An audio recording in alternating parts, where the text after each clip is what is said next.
have taken this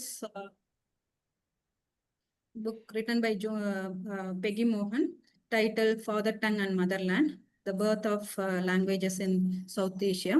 So last week we had a fantastic session where Swami had introduced us to the Karol language model and how it extends for Indo-Aryan languages. This week we have Mr. Alagiriswami going to tell us more about the Dakkani language. So before we start the program, let's all sing Tamil Thai Valthu. Let's unmute ourselves and sing together.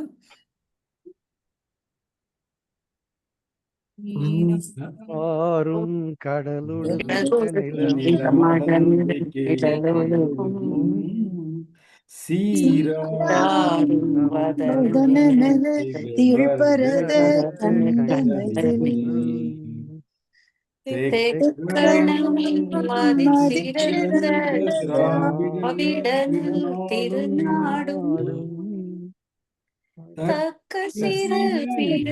முதலும் தரிச்சனும்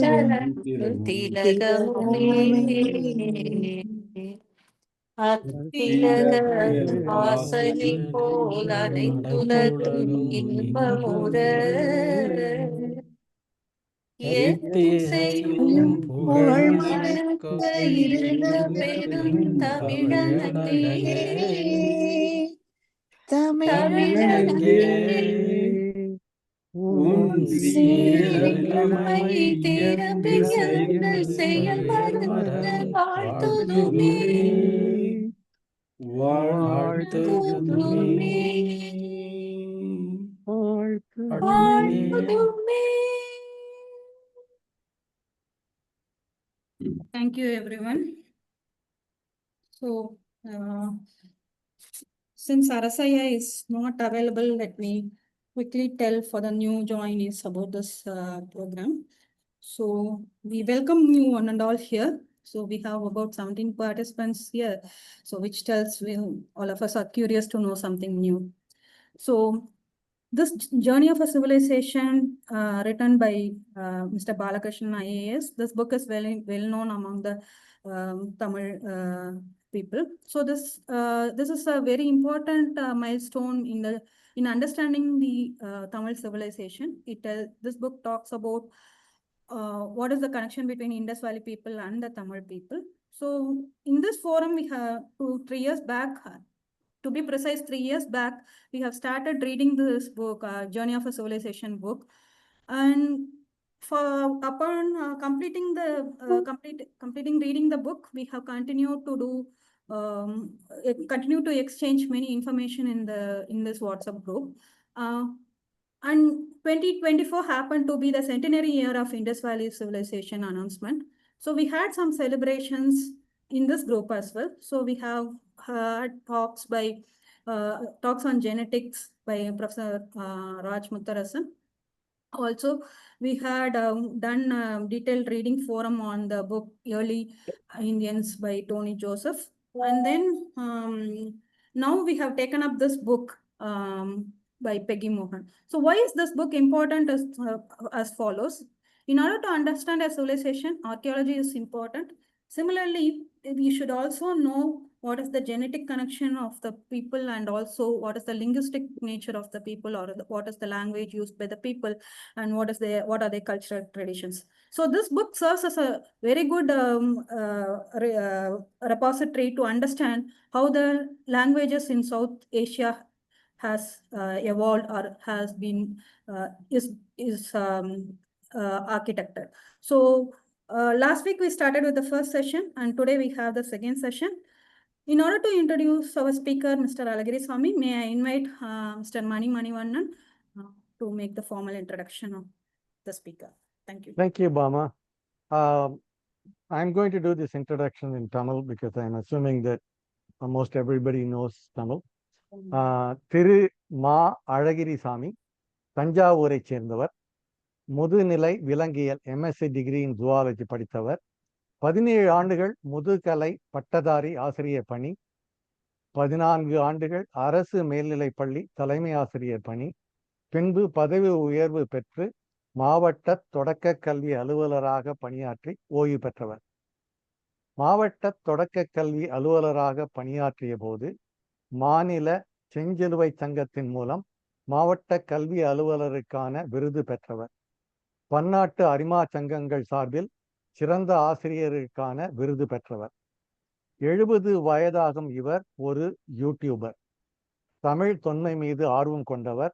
அது சார்ந்த செய்திகளை படிப்பது, சேகரிப்பது மற்றும் அறிஞர்களின் இணைய வழியிலான உரைகளை தனது யூடியூப் ஓடையில் வெளியிடும் இவர் ஒரு சீரிய பெரியார் பற்றாளர் என்பது குறிப்பிடத்தக்கது. இன்று இவர் பெகிமோகனின் நூலில் 2வது அத்தியாயமான தென்னக மேட்டு நிலம், இருளும் ஒளியும் கலங்கும் வேளை, மருள் மாலை ஒளி, த Deccan as a twilight zone என்ற தலைப்பில் உரையாற்ற வருகிறார். திரு அழகிரிசாமி அவர்களை உரையாற்ற அழைக்கிறேன்.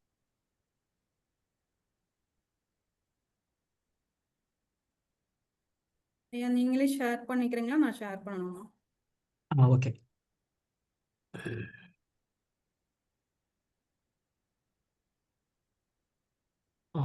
இப்ப தெரியுதா? இன்னும் தெரியலீங்களே, ஷேர் இன்னும் பண்ண. தெரியலையா? ஒரு நிமிடம்.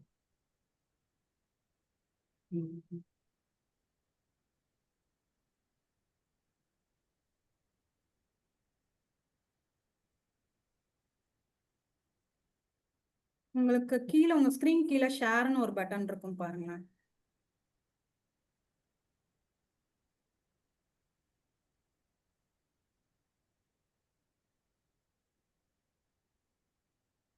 அந்த பட்டன் சில சமயங்கள்ல என்ன ஆகும்னா, நீங்க அது மேல மவுஸ் மூவ் பண்ணீங்கன்னா தான் பாப்பப் ஆற மாதிரி கீழ இருந்து வரும். இல்ல இல்லைன்னா நான் ஷேர் பண்ணிட்டு இருமாங்க ஐயா. நான் வந்துட்டேன். நீங்க கீழே உங்க நான் பேசுறேன்னா என் முகம் தெரியுதுங்களா? அது கீழே மைக் அன்மியூட் பண்ணுவீங்க பாருங்களேன். அது பக்கத்து கீழ் வரிசையில பாருங்க. யாரு பேரு தெரியுதோ அது கீழ் வரிசையில பாருங்க.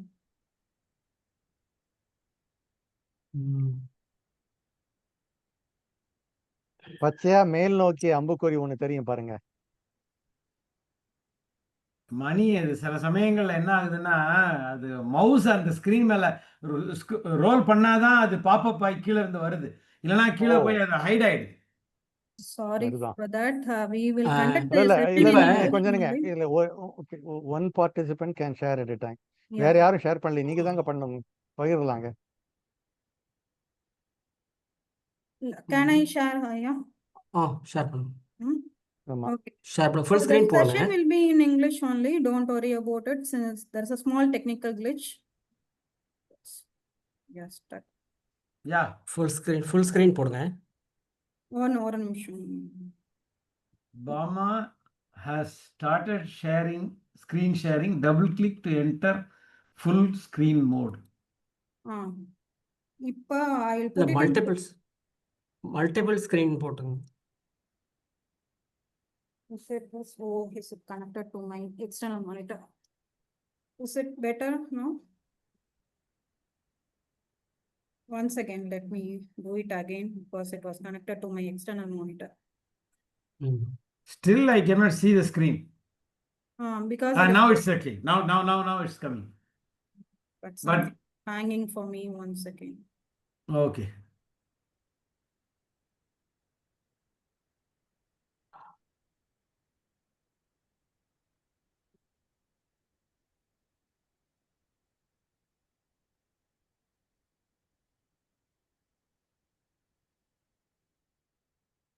வருதா இப்போ full screen?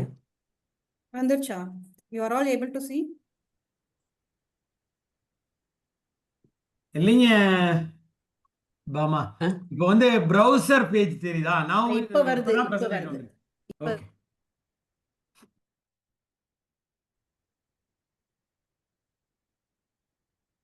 Think you can go ahead. I'll maximize this as much as possible.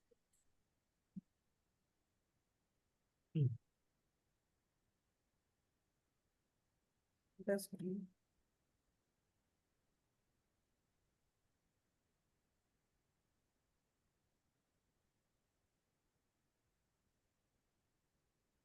இப்போ ஷேர் பண்ணுவேன்.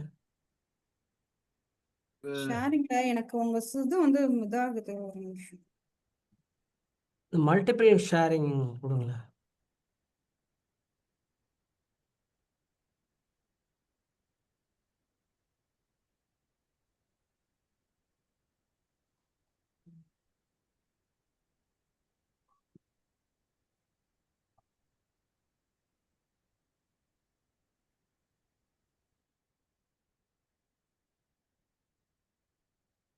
எனக்கு அந்த ஷேர் ஆப்ஷன் வர மாட்டேன். இல்ல உங்களுக்கு கோஹோஸ்டா போட்டிருக்க, you should be able to share. I am facing some problems.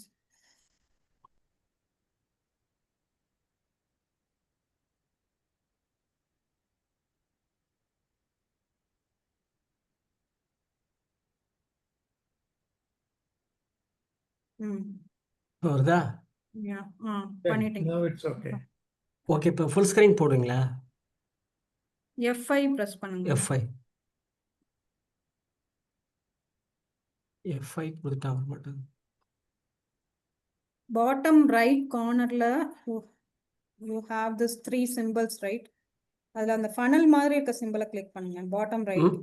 ம் பாட்டம் ரைட். ம் அதுல அந்த 3 symbol, on that symbol please click on it. Full screen வரலையே. Let's go ahead with வந்துட்டு this. ஓகே வந்துட்டா? ஃபுல் ஸ்க்ரீன் வந்துட்டாப்ப? இல்ல நீங்க you just go ahead ஐயா. இது வந்து it's visible வந்து. இப்போ ஆஃப் தெரியுதா? இல்ல It's சரியா quite தான் தெரியுது, நீங்க ஆரம்பிங்க. Okay. பிரசன்டேஷன் மோட்ல இல்ல அது. அதுக்கு இங்க ரைட் மவுஸ்ல நீங்க இந்த இது கீழே பாட்டம் பட்டன் இருக்கும் ப்ரெசன்ட். அது அந்த ஸ்லைடு மாதிரி ஒரு இது பட்டன் இருக்கு, அதை ப்ரெஸ் பண்ணுங்க. content 100% ஃபுல்லா பார்க்கக்கூடிய மாதிரி தான் இருக்கு. So you can go ahead ஆமா பரவாயில்ல. ஆமா ப்ரொசீட் பண்ணுங்க. யா நீங்க ஆமா லெஃப்ட் வருதுல்ல? சைடுல இருக்கிற மெனு தட்டி தட்டி போகலாம். வி ஆமா கேன் அவ்வளவுதான். see all the screen. ஆமா Yeah, பரவாயில்லைங்க. this is readable. இப்போ ஸ்க்ரீன் மாறுதா? இல்ல மாறல. ம் You're on your first screen, your title screen.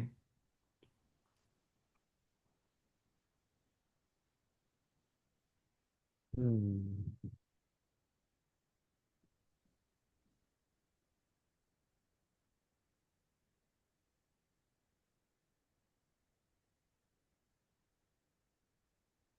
ஐயா நான் ஷேர் பண்றேன். இப்போ வந்துடுச்சா? It all visible to everyone?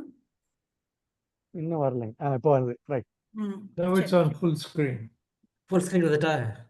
Yes, it is. Now it's full screen. Now it's நான் full screen. மாத்துறேங்க ஐயா. நான் தான் ஷேர் பண்ணிட்டு இருக்கேன். நீங்க சொல்லும் போது நான் மாத்துறேன். Okay please continue. ஓகே. அனைவருக்கும் வணக்கம். இந்த நிகழ்ச்சி ஃபாதர் டங் மதர்லேண்ட் பெகி மோகன் அவர்கள் எழுதிய நூலினுடைய 2வது உரை. முதல் உரை வந்து சுவாமி அவர்கள் பேசுனாங்க போன செஷனில். இப்போ 2வதாக இன்னொரு சாமி பேசுகிறார். இந்த father tongue Make it motherland in English because we have non-Tamil speaking audience as well.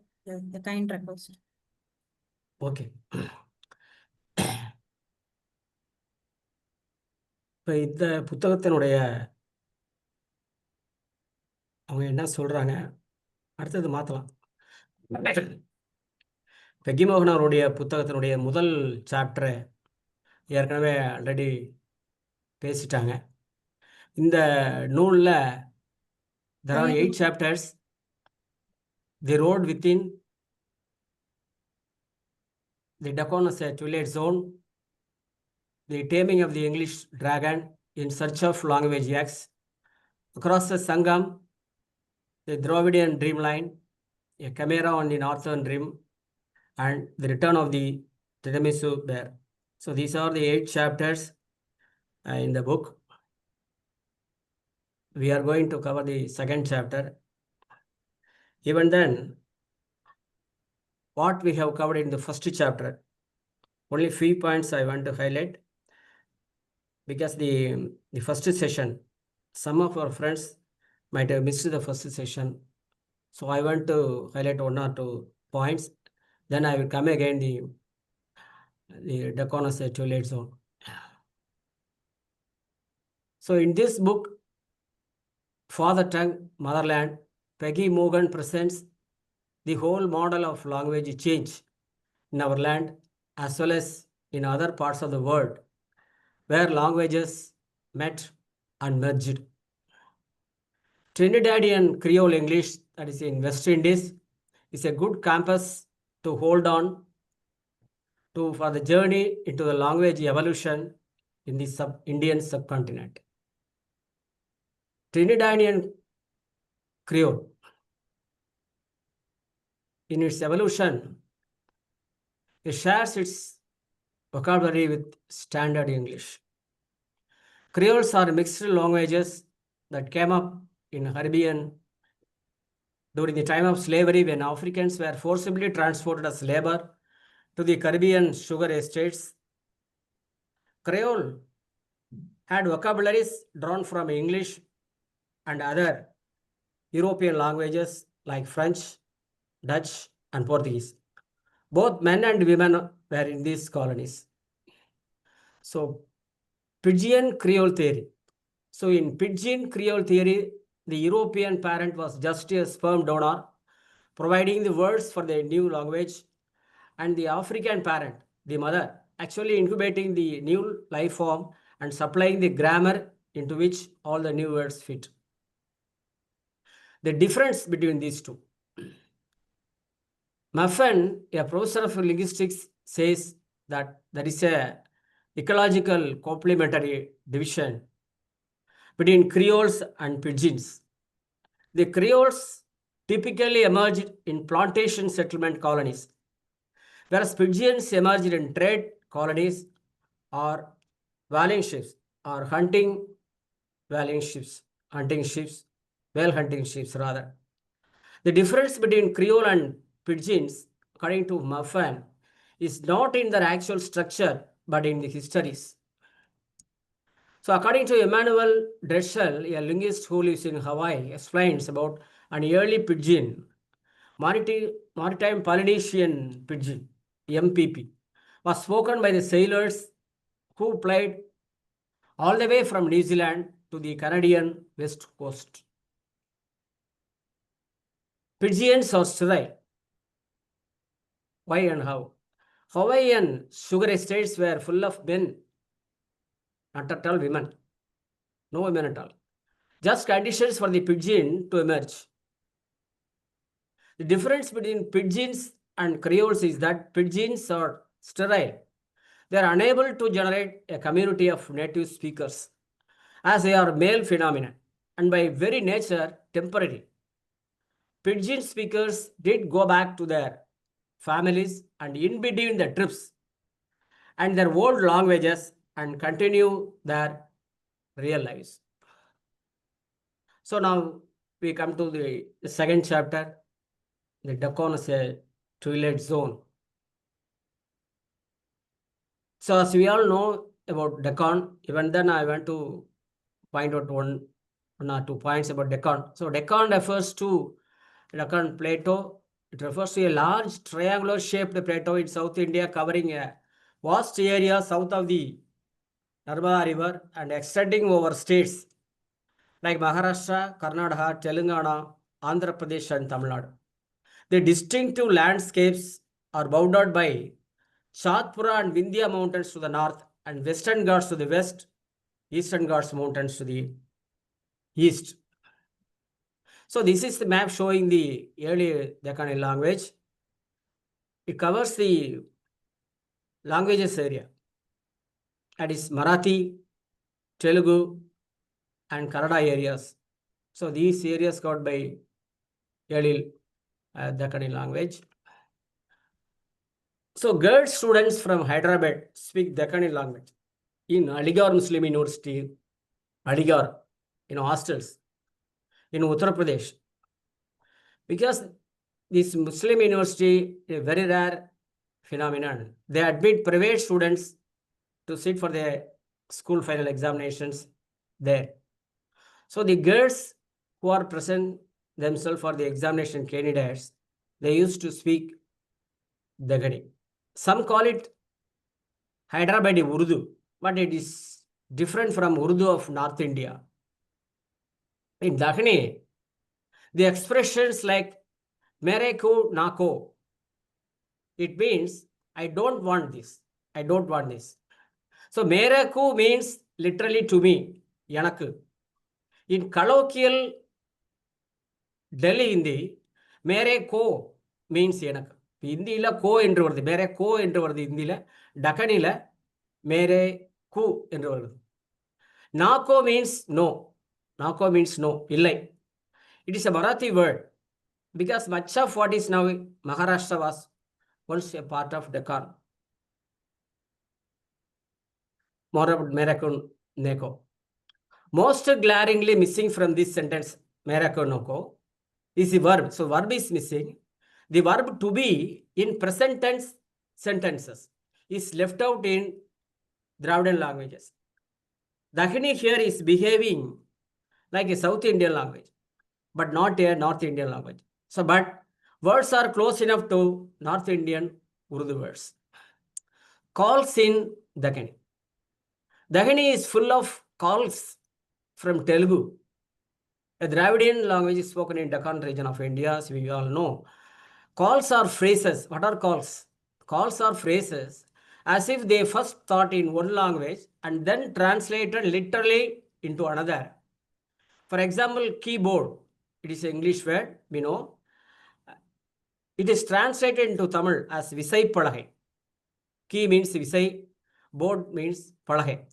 So, பொருளுடன் மொழி மாற்றம் செய்வது போல தெலுங்குல இருக்கக்கூடிய சொற்கள் கால்ஸ் என்றும் பொருளுடன் மாற்றம் செய்யப்படுகிறது. As in the case of keyboard into Visai Palagai. The Telugu calls in Dakhini are more letters and oblivious of standard Urdu grammar, or these calls do not follow the Urdu grammar at all.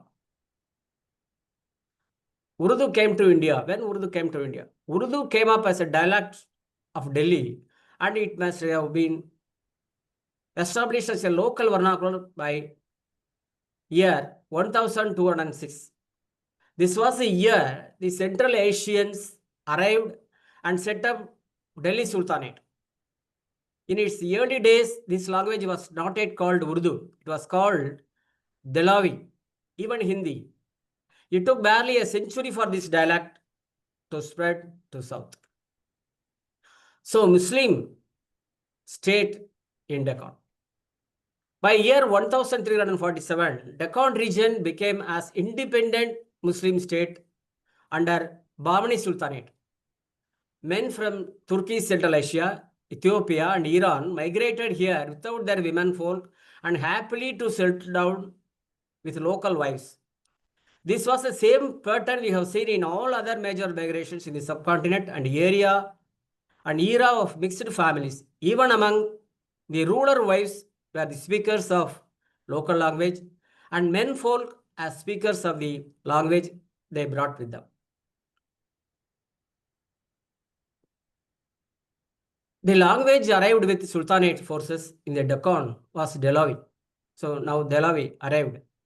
This language put down local roots and took on features of Marathi, Kannada and Telugu and came to be known as Dakhini, Dakhni, Dakhani or Dakhani. So Dakhani becomes the native language of Muslim community. How? Dakhani soon became the native language of the Muslim community that sprang up in the entire Deccan. Many local people and speakers of Marathi, Kannada, Telugu and Tamil converted to Islam. They took on the new language brought by the Northerners. They held on the sounds and grammar of old languages of South India as long as they could remember. So, hypothesis of Peggy Mohan. When Peggy Mohan expects to find in the mixed languages is that the earlier local languages, that is in the maternal stream, will prevail in shaping the grammar A newcomer language, the paternal stream will denote the vocabulary. It is never quite that simple. There are many instances in India and elsewhere in the world of grammatical structure leaking from the paternal side also.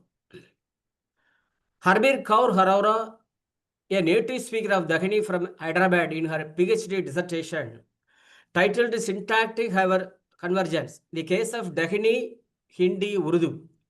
She examines a number of sentences in Dakhini that are framed differently from their equivalent in standard Hindi and Urdu. They line up perfectly with the equivalent sentences in Telugu. So, in Dakhini and Telugu, the meaning of a sentence, I give one meaning. The meaning of a sentence is ask who said it. This is a sentence. How it appears in Dakhini and Telugu. Let us see. In Dakhini, kaun who? Bolo ki.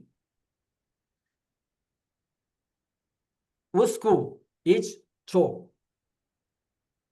Kaun means who. Telugu, in Telugu, evaru. In English, who? Evaru. Evaru means Tamil yar, evaru nu sollu. Ena yar, evaru. Being a Dravidian language, Telugu and Tamil share these words. Yar ever, Brinal Tamil yar da. Telugu evaru nu solra. Who? So Annaru said oh, Vadani, adugu na ked. Adugu, adugandi, adugu ked. Aduguna the Telugu aduguna ked. So ask. So in these sentences, the meaning of this sentence is ask the person who said it. In Dakhini, Bolo ki said, yaar sonnaga. In Telugu, Annaru o. The Dakhini ki, which looks outwardly like a North Indian word. Hindi Mera ko அப்படின்னு சொல்லுவோம். இந்த K இருக்குல்ல, இது வந்து being north Indian language south Indian லாங்குவேஜில் ஒன்றா தோன்றினாலும் கூட இந்த கே என்பது தி Dakhini key, which looks outwardly like a North Indian word, it is actually a call that stands for the Telugu O. So Arara calls it a relative linker. இந்தியில் கோ என்று வருது, Dakhiniயில் key என்று வருது. இந்த கே என்பது கலோ, call from Telugu. இதில் இப்போ இதே சென்டென்ஸ், இந்த ask the person who set it என்பது எப்படி இந்தியிலையும் உருதுலையும் வருது அப்படின்னு பார்ப்போம். Now here's the same sentence in the Hindi and Urdu. Hindi Urdu, asko to him, asko. Pucho, ask. Pucho means ask. Jisne, who. Ya, this, kaha, said. So verb கடைசியில் வருது. Ask in the subject முன்னாடி வருது. Ask who, whoங்கிறது subject. இங்கே வந்து ask the person who said it தான் the meaning of the sentence. இது வந்து Dakhiniயில் ஒரு மாதிரியாகவும் ஹிந்தி ஊரில் ஒரு மாதிரியாகவும் வருது.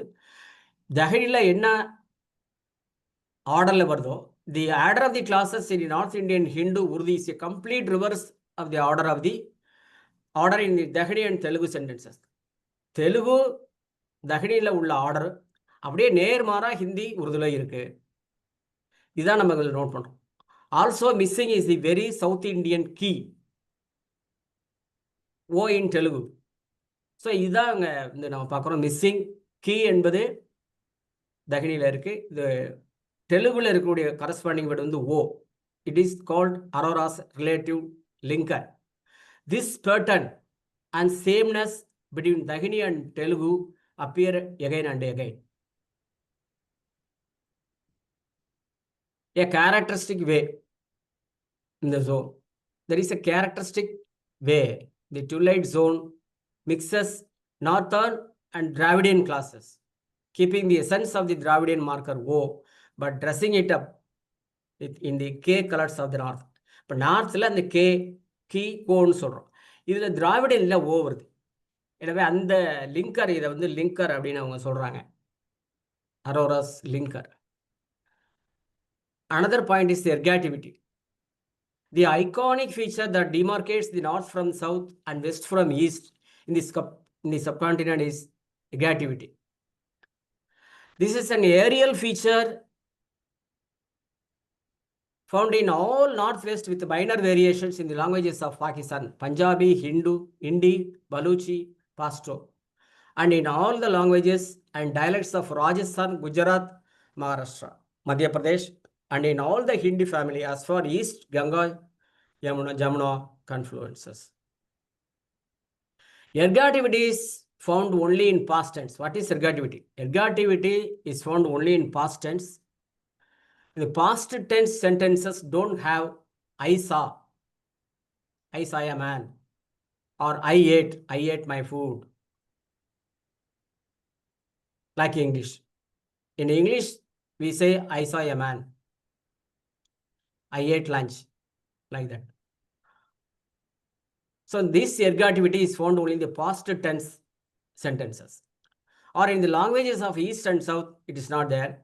There is a twist where the subject becomes just an agent, an object that agrees with the verb. That is food eaten. The subject is missing. Food eaten. Picture scene. இதை நம்ம தமிழில் சொல்லணும்னு சொன்னால் கம்பராமாயணத்தில் கண்டேன் சீதையை அப்படின்னு சொல்லுவார். அதில் நான் யார் கண்டான்னு சொல்ல மாட்டாங்க, நான் கண்டேன் சீதையை என்று சொல்லுவாங்களே. அதே போல் அந்த subject is missing. The subject becomes just an agent, the object that agrees with the verb. That is by me. It means by me. So hybrid. Jahani like a good South Indian language. No doubt it is a South Indian language, but it does not have a ergativity. But it does have grammatical gender. Not only on verb endings, but also in adjectives too. The old languages of East and South are without ergativity and also do not have grammatical gender. So the Dravidian languages, no ergativity, no grammatical gender. Now here is a hybrid, that is Deccani language, with gender but no ergativity. So we are truly in twilight zone. So that in Dakhini, this is a word comes from Deccani. This Deccani language has features of Urdu, as well as Telugu, Kannada, and Marathi. So the new model proposed by Peggy Bohan. In this new model, it is sharply different from Pidgin Creole model. How? Here, there is no Pidgin at all. The variety close to the language of the migrants is the one that appears first. But in old Pidgin Creole model, the first thing to appear is supposed to be a Pidgin, followed soon by a Creole, that is native speakers. The variety closest to the language of the original migrants, the acrolect, is supposed to emerge last as Creole features are gradually lost. So in a nutshell, the important point to mention in this chapter, it is the story of powerful migrant groups entering new territory, settling down and marrying with local women. It is also separately the story of little people of the area suddenly finding a new environment and new options and approaching a new elite languages, bringing them the mindset of their old languages. The new model proposed by Peggy Bohan is sharply different from the Pidgin Creole model. Here, the variety close to the language of the migrants is one that appears first. The variety closest to the language of the original migrant, the acrolect, is supposed to emerge last, as Creole features are gradually lost. Dakhini does not have ergativity like a good South Indian language, but it does have grammatical gender, like a North Indian language. Now here comes a hybrid, so with gender but no ergativity. We are truly in a twilight zone. The first chapter la Pidgin Creole model அதை சொன்னாங்க. Pidgin என்பது கடலில் வந்த கடற்பயணத்தாரர்கள். இவங்க Hawaii தீவில் இருந்து அவங்க trade காலனிஸ்ல இருந்தாங்க. They were only men அவங்க வந்து ஆண்கள் மட்டும்தான் இருந்தாங்க. அவங்க பேசிய மொழி ஸ்டிரைல். அவங்க வந்து அப்பப்போ அவருடைய சொந்த ஊருக்கு போனாங்க, சொந்த குடும்பங்களோடு இருந்தார்கள், பிறகு வந்தார்கள். எனவே அவருடைய மொழி வந்து பரவலை, அப்படியே ஸ்டெரல் ஆயிட்டு. ஆனால் அதற்கு பிற்பாடு வந்த ஆங்கிலம், கிரையோல் என்பது mixed language, English with in combination with other European languages, Porch, Dutch, French, like they mixed together. கடைசியாக கிரையோல் தான் நின்றுச்சு. ஆனால் இங்கே வந்து இந்தியாவில் இந்த தெஹானியில் என்ன மொழின்னா Urdu in combination with Marathi, Telugu and Kannada. They all mixed together. This is what happens in Dakhani. This is what is explained by Peggy Mohan. In particular, in South, the interesting point, what she mentioned about the Muslim community. In Dakhani speaking Muslims, speaking Muslims are from the North people. Their ancestors were from Sultanate region. But the other group, they were traders. Then they were settling in the coastal area. They are once Arab traders. They trade with Arab countries. So they were the first converted Islam in India, Muslims in India. This is an interesting fact. Two type of Muslims, one Tamil speaking Muslim in Tamil Nadu, another Deccani speaking Muslims in Tamil Nadu. This is an interesting fact she mentioned about the Muslims in Tamil Nadu. Okay, thank you very much. Yeah. So now we'll move to the Q&A session. This will be moderated by Rajmutrasanaya. If you have any questions. Now the floor is open for questions and comments. After that, we can open it up for comments. First questions. We can stop the screen sharing, I think.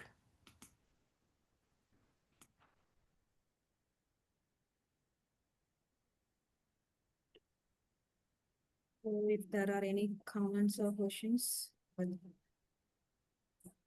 I don't know if she is introducing a new model in the second chapter. Probably the way I understood this, she's trying to add more evidence to the same model that she is proposing in chapter 1.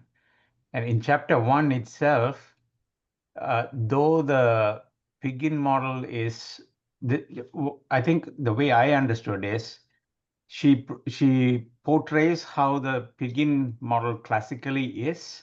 Sorry, I think I should turn on my video.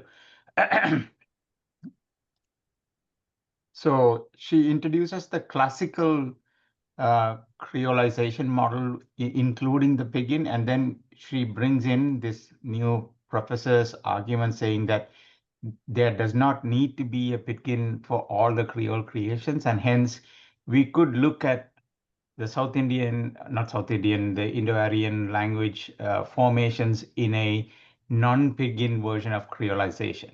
So that's her theory, and that's what she's trying to add more examples of in the forthcoming chapters, is my understanding. I don't know what others feel. It's not really you can think of it as a question too. So I would like to hear from others who have read both the chapters. Is she proposing a completely new model here in chapter 2, or is it a continuation of chapter 1? But, my understanding is she starts with the same between Carol model, but that doesn't fit here because it's all like migrations. There is no Pidgin for Dakkani per se, right? Because it's Correct. it's the Sultanates, they move towards the south, so they had a purpose. Yes. And even before, she accounts for this, right? So even before the Sultanates moved to the Deccan, there were Sufis who had come to Deccan. Correct. So the Yeah, the Sufis had artisans. brought in the language much before than the Sultanates. Mhm. And when the Sultanates came, maybe there has been a conversion. This is what she is quoting. The Islamic conversion has taken place, and that has given more room for opting this language or evolution of this language, because the people who are converted to Islam were the Telugu speaking people. So they Yeah. So you're right. So what I'm trying to say is, in chapter 1, what she says is the standard classical creolization happens only after a Pidgin arrival or a formation of a Pidgin. that But she is true for counters that, Dravidian. saying that not all creolization has to happen like that. And that's the model that she wants to apply to the Indian subcontinent without a Pidgin, which actually fits the Dakini model. So it is creolization, but without Pidgins. And Yeah. that's something that she wants to bring forward, and saying it's a non-standard way of creolization or theoretical creolization that has existed so far in the Caribbeans. So she's trying to come up with a new model of creolization without Pidgins that Yes. can be applied to subcontinent. Yeah, I also understand it, Vagisan. I also understand it in the same way. Like first chapter, she introduced this pidgin and then go for the Creole model. But here Yes. it looks like directly because Creole. of their native language of Telugu, Yes. Marathi, Kannada, they have practiced, and they were started just utilizing the other language and combine it and then form directly a Creole language. So So there was that's what no she. temporal language in between, Yeah. which is the Pidgin model that originally everybody has in the Caribbean context. Yes. So she wants to drop that Pidgin model and pick up straight Straight. creolization in the subcontinent. Because the people, maybe what I understand from this one is like the people are not having father is different and mother is different kind of thing. They are the same Correct, people. correct. They have Yeah. been adopting a new religion as well as the language which is came with the religion, so they could able to use that as a direct transformation, a Creole language as Dakini. Correct. This is what. If we Correct. want to Okay, let relate me, to the chapter 1, right? The little people over here in this, when she talks about the Dakkani language, the little people are all the local Telugu speaking families majority. So Yeah.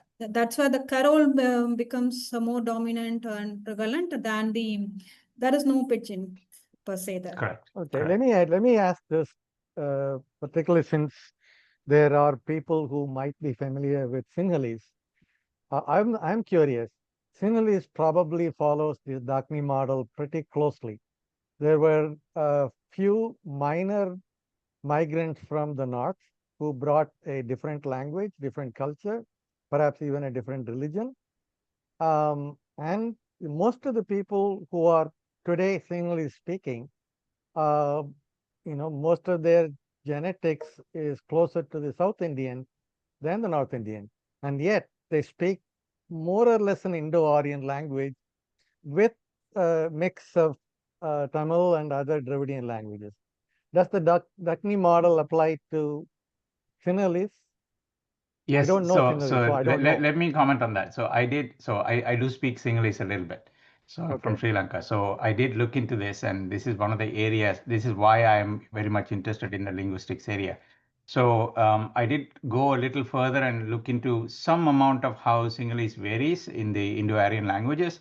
And if I'm not mistaken, don't quote me on this, but these two elements that she is mentioning, or these two features that she is mentioning in this chapter, ergavity and gender, they're both dropped in singular, if I'm not mistaken. So it's just the vocabulary, and the entire grammar is coming from the Dravidian roots. So I'm yet to explore on that, but unfortunately, there is no chapter on Sinhalese. If we have time, maybe I can look into that at the end of my presentation. But it is an area of interest for sure. We can probably would raise urge that you question to her. I Yes, would for urge sure. you to look into that, because I think you made a very important statement. Because her theory of Creole is structure is native language, the words or incoming words. And I think you're suggesting Sinhalese is of that type. If it is, please explore when you do your part and share your insights at the time. That'll be because she doesn't get into the topic area at Yes. all. Yes. Right. Even in her first book, I remember something like this in her first book.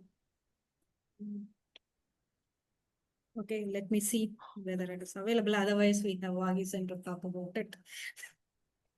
Other questions? Yeah, there is another book called Indo-Aryan Languages, a research book put out by Routledge Publication. I'll try to find out if I can get a hold of that.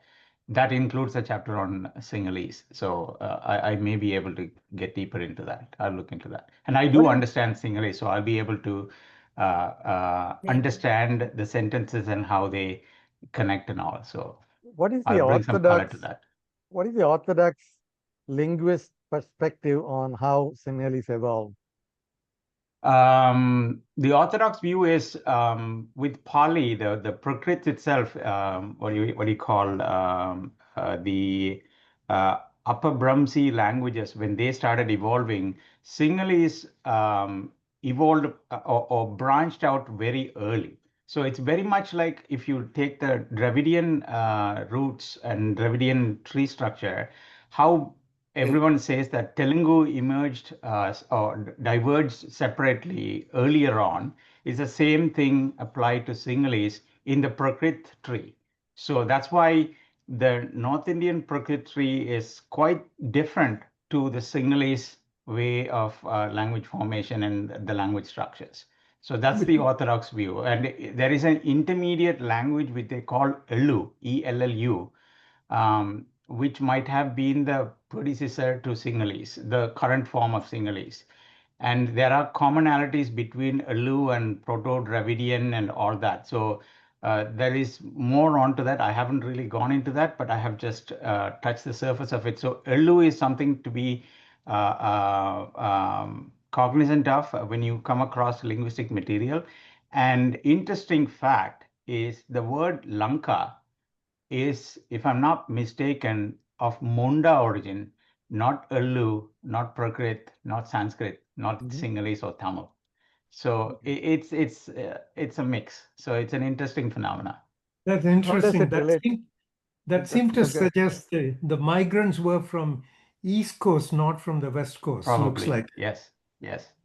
And we have, I mean, in Sri Lanka, we had a lot of influence from the East. Vijayan arrived from the East. The so-called Sinhalese creator of the island.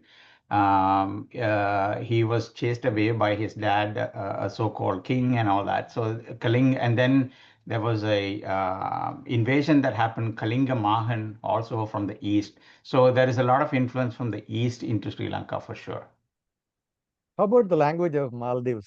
That's also related I have no idea. But that's related to Sinhalese. And I don't know I don't whether know. they I don't know. migrate. Yeah, okay. Can we'll we find come out. back to the main point of the second chapter, please? Yeah, sure. Other questions for the speaker?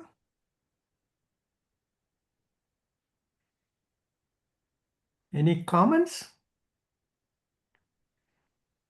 Everybody follows the arguments that was made. That is, the grammatical features remain foundational. It's only the words change. That is what creolization means. And of course, in the context of Dakini, there were only settlers. There were no direct traders like in the Trinidadian or the Jamaican concept. There were traders. They didn't settle, but there were also people who settled. And of course, the Creole is the second stage of development. And I think the Dakini is the direct creolization rather than the two-step process of pidgin to creolization. But a very important concept he covered was ergative. It is a term that I wasn't familiar with. Does everybody understand that? I try to create a few examples so that I could point out Please the go features. ahead. Yeah. I'm still a little. I did look into that. It is only on the past tense, I believe, but the noun change is happening and nothing else is happening only on the past tense. That's very peculiar. it's a very unique feature of Indo-Aryan languages, and it's absolutely not present in the Dravidian languages. So it's an interesting feature to learn because this is a foreign concept as far if you're a Tamil speaker or Telugu speaker, or not Telugu, maybe a little bit on the other side. Malayalam, it'll be a slide. So I prepared a couple of slides with Alagiriswami. I will share this. Where do I- So you might be able to see this.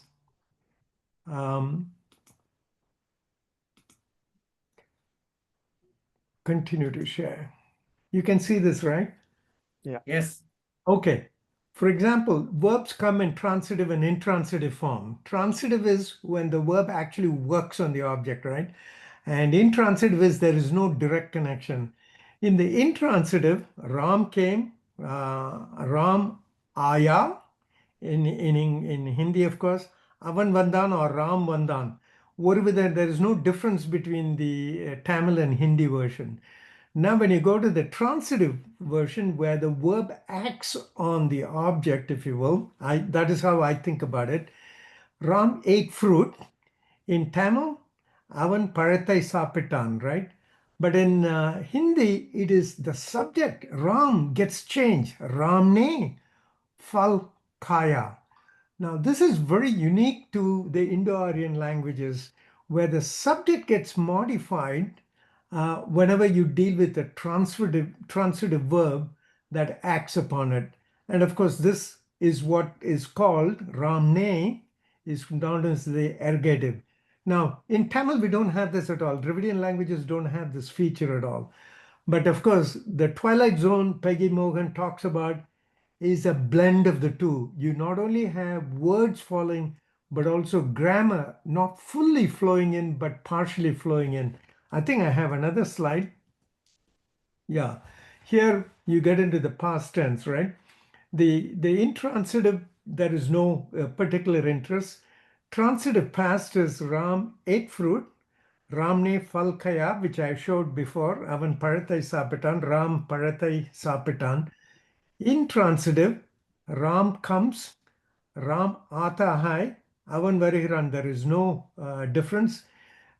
Transitive present, Ram eats fruit, Ram Fal Kata Hai, Avan Parathai Sapidigaran, no issue. It is only in the case of past transitive verbs that we have this ergativity sets in. The one that is highlighted that I have that in is with ne, which is in red color, is to highlight that particular difference.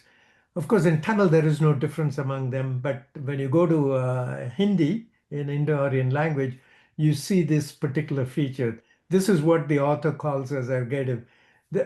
Most of us, if you're a Tamil speaker, you probably did not attend to this case because it was never part of your Tamil teaching, right? So it's a little foreign concept worthwhile seeing.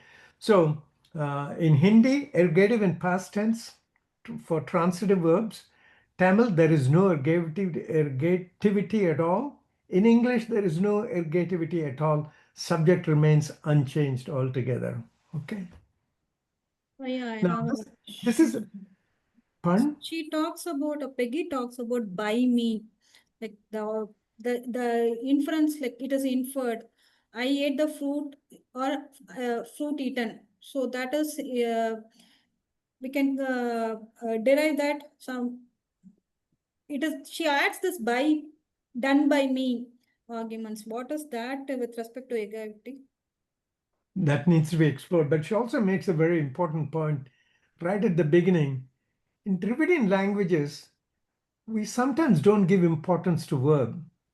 You cannot have an English sentence without a verb. But in Tamil, you can have a sentence, complete meaningful sentence without a verb. Idu maram. There's no verb there. Idu nool. There is no verb there. So you can communicate without a verb in Tamil, but you cannot in Hindi or in Sanskrit or in English or in German. So that's an important distinction she makes in the first couple of pages of chapter 2. but she doesn't build upon that. But she goes into the aspect that you speak about. Do you want to elaborate on that, Bama? No, I didn't understand fully. That's why I had asked you in the morning to talk about it more. Maybe if She shall we makes another continue? important point on page 4 or 5, I think, which is here, I think. பழத்தை வெட்ட பயன்படுத்திய கத்தி மிக கூர்மையாக உள்ளது. I changed it a little bit to suit my Tamil. The knife that was used to cut the fruit is very sharp. She makes the point, the first 4 words carry in a very compact way, a very meaningful set of information. On the other hand, if you go into Hindi, you need many artificial constructs. I have elaborated this using the platforms that's available to us. For example, key differences: case marking. Hindi marks relations with postpositions, ke liye. Tamil uses inflectional suffixes. This is very important distinction between Dravidian languages and Indo-Aryan languages. And then gender. In Tamil, we don't worry about the verb going through any changes due to gender of the object, but in Hindi it does. And in Sanskrit it does, in German it does, in English it does not at all. It completely drops it off. So there is almost a valley in European country of verbs having to agree with the gender of the object.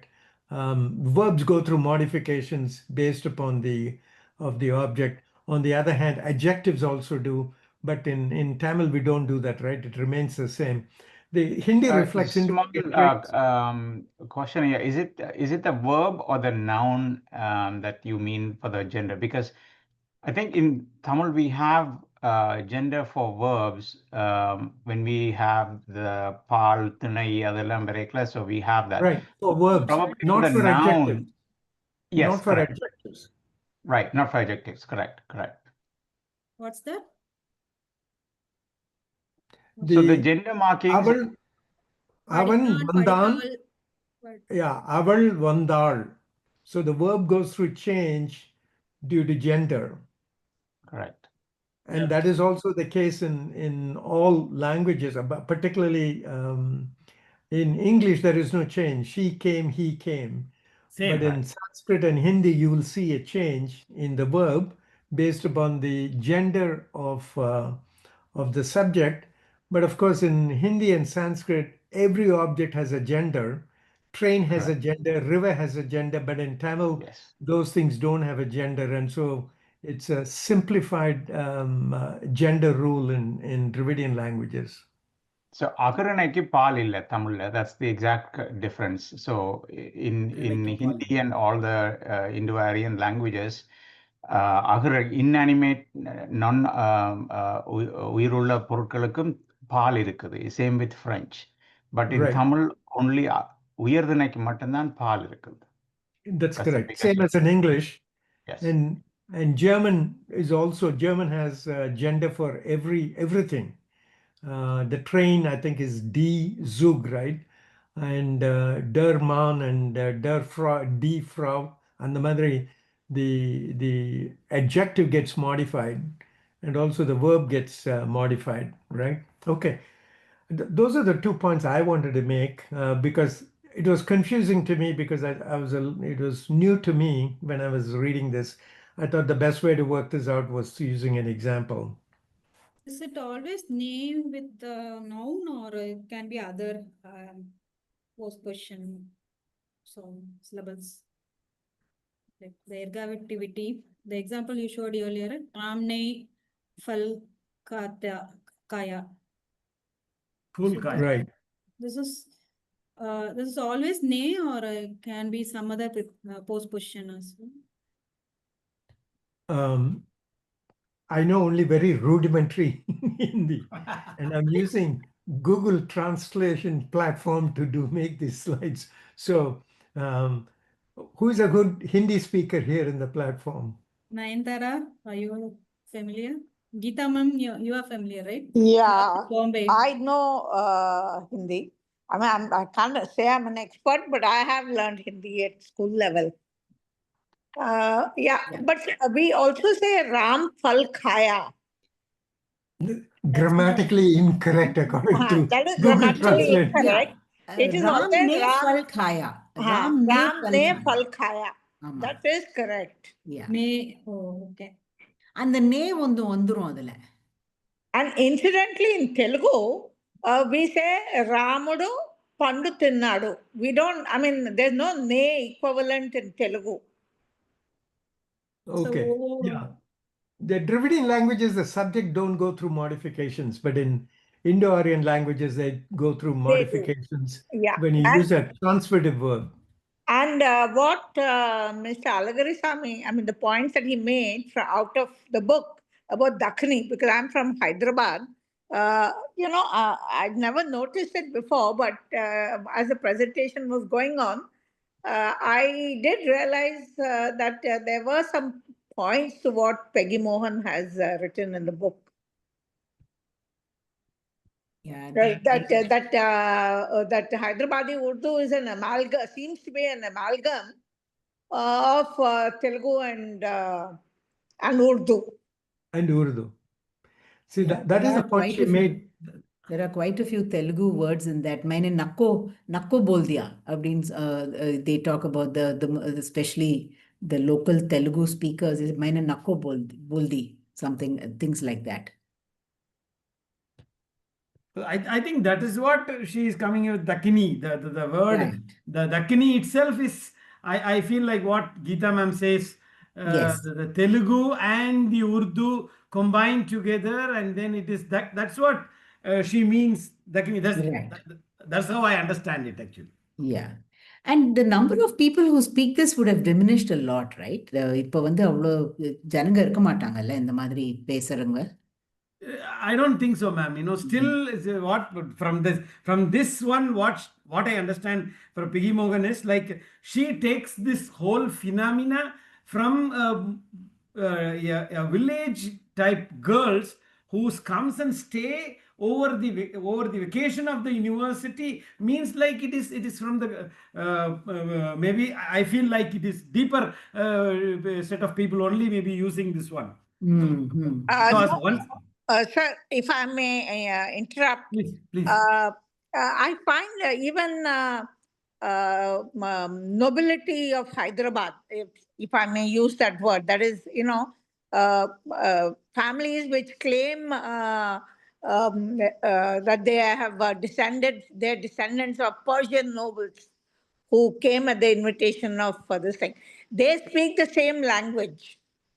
They don't speak Urdu as Urdu was maybe when they first came. They also speak this Nakko and Nakko and Usne Bolach and etc. etc. After reading this book, if you have started looking at the languages, what we hear from the people, and then very, very few words we hear, and that everywhere. Now I started looking into that. It is a Creole or Pidgin or this Dakhini kind of thing maybe.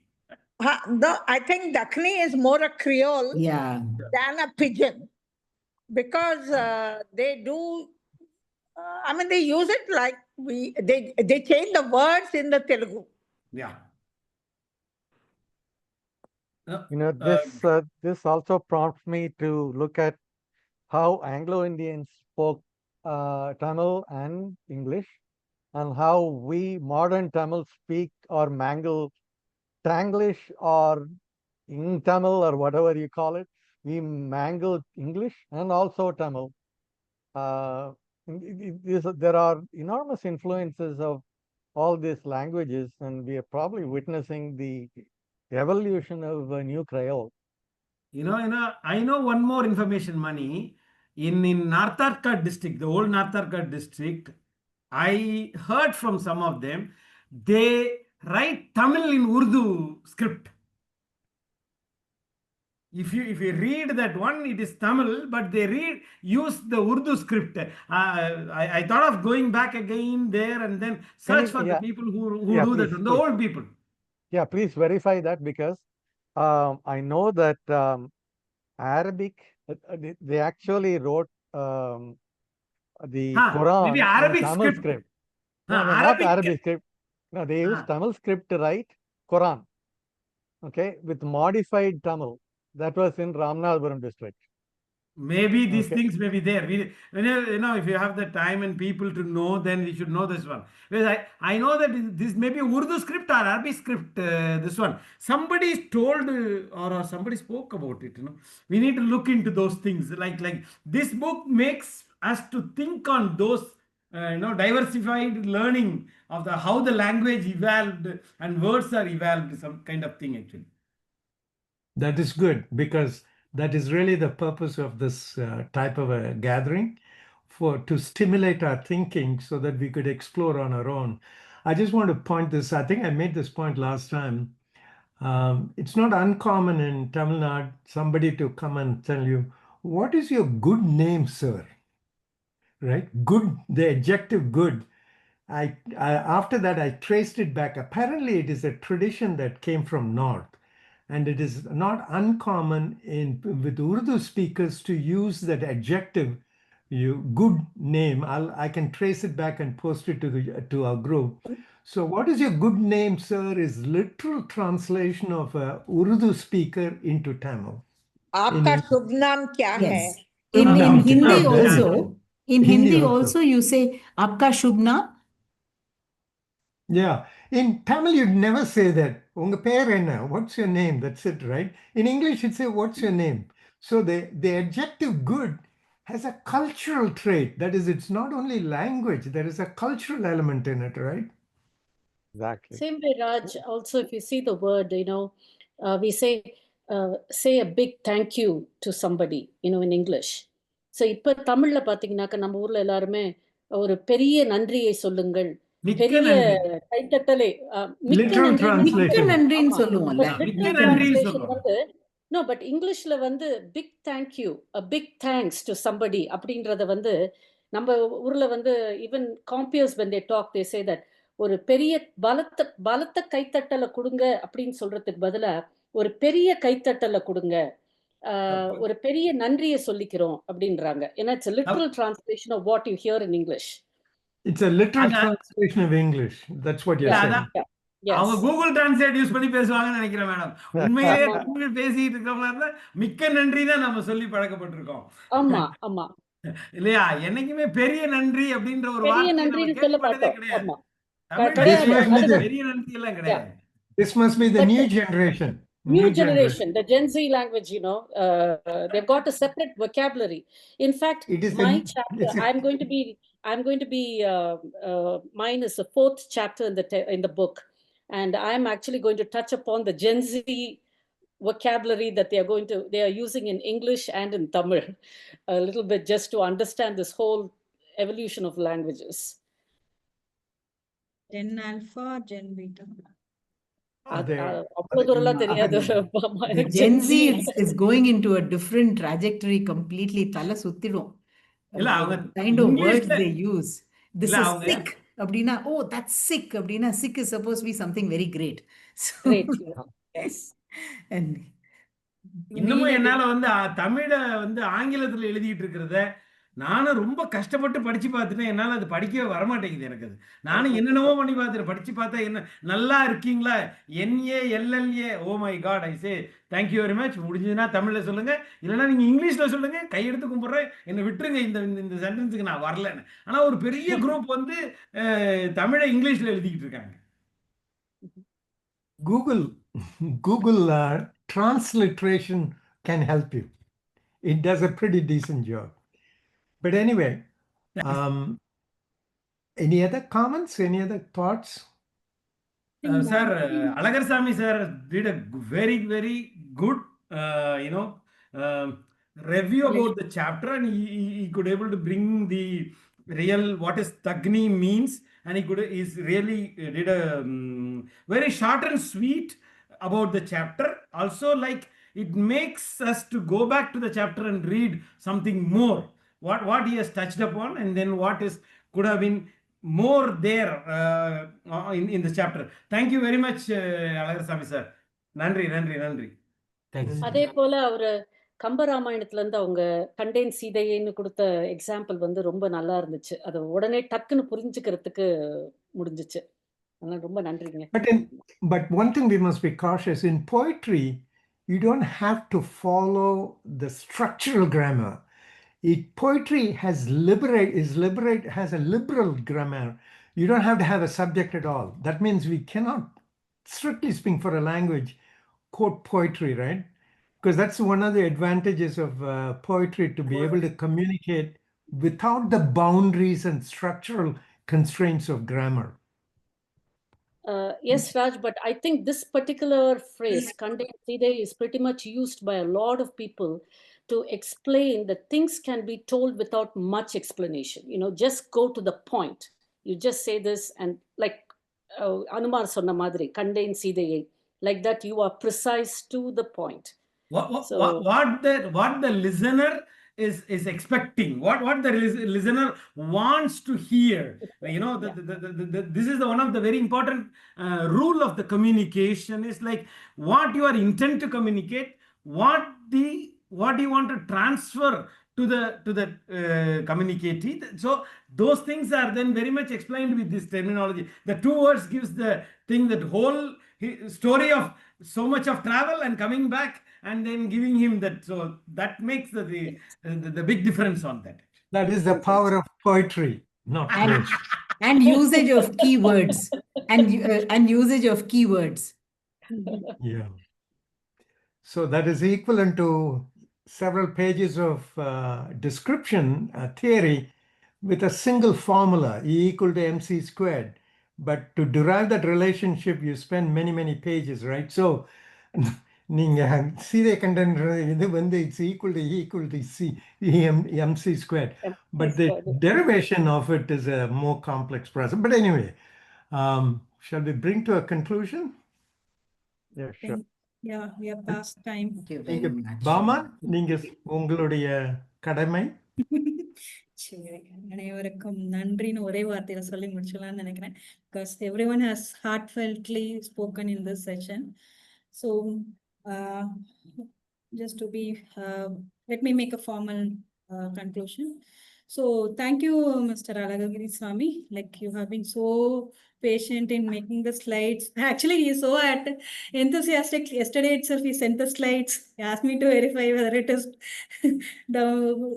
whether I am able to view it right. And also, he was very particular in sending all his profile information. So you're so enthusiastic. I can see the enthusiasm starting yesterday itself. So, and done a very fabulous job. Thank you, Ayab, for bringing the important points of the Dakkani language and make us understand how this language was formed. And then thanks to RMRL, we wanted to live stream this session, but unfortunately, due to some technical problems, we couldn't live stream, but they had helped us to record. So thanks to Ranjit. And thanks to all the participants who have been here. Like, I think we had a very good session, because it's not only listening, it's also sharing our thoughts, sharing the knowledge what we have. So it has been a wonderful session in the sense of exchanging information. So thank you all. We'll meet next week. Next week will be by Mr. Mani Manivannan. He'll be talking about the language of IVC. I suppose, I don't remember the title exactly, but it is chapter 3. Ergavity is what I vaguely remember. So, but let's all listen to him next Saturday, 9 o'clock, 9 p.m. same time. So till then, bye. Thank you. Thank you. Goodbye. Thank you. Bye-bye. Thank you. Thank you all. Thank you very much. Thank you very much.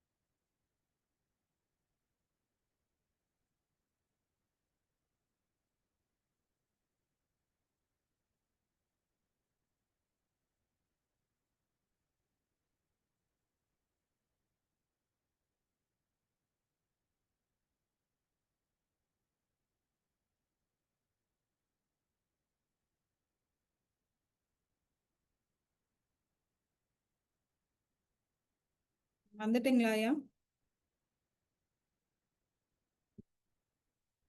நீங்க மியூட்ல இருக்கீங்க.